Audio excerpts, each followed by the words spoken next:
Hi, this is Scott Schrader here to talk to you about Parashah B'Shalach. And I'd like to draw your attention to the scripture Exodus 14, verses 12 through 15. Here we have a scenario where the children of Israel have left Egypt and Pharaoh has decided to pursue them, and he now has them cornered at the Red Sea. And the children of Israel panic. They're crying out to Moses and making comments about how they wish they had not left Egypt, and it would have been easier for them to just die there. And Moses says something very interesting. He tells them to stand still and see the yeshuah of Yod-Heh-Vav-Heh, or the deliverance of Adonai, of God, the Lord. And this word, yeshuah, is the feminine version of Yeshua, which is Jesus' name. Now, it has a very interesting meaning, and this is basically the meaning of Yeshua's name as well. First, you have, it means power. It means salvation, deliverance, and victory.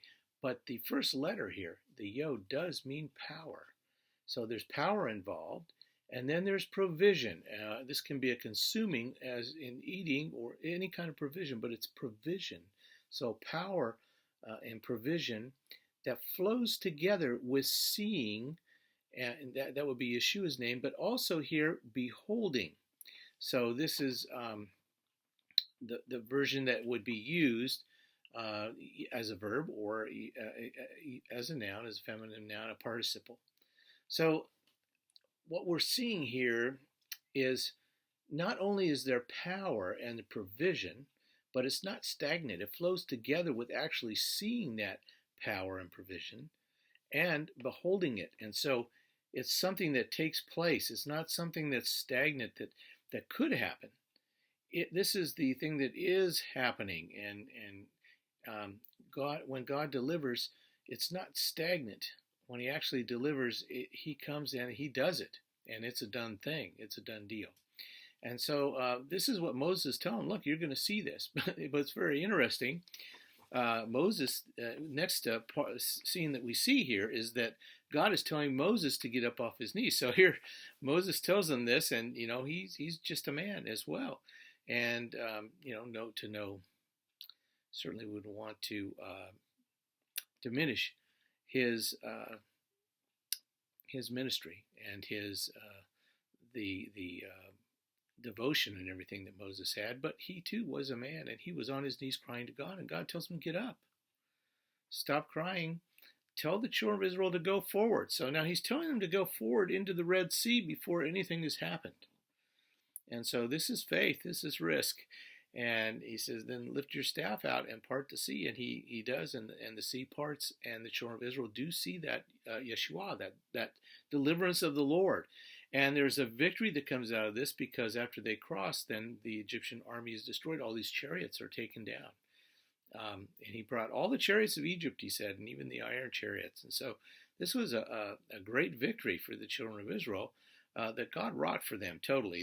There was no way they could face the Egyptians naturally on their own. We see in 1 Corinthians God telling us that he will not allow us to be tempted above what we're able, but will also provide a way of escape for us. And so I guess the word would be that we need to perhaps stand still and look for that way of deliverance that God has given for us.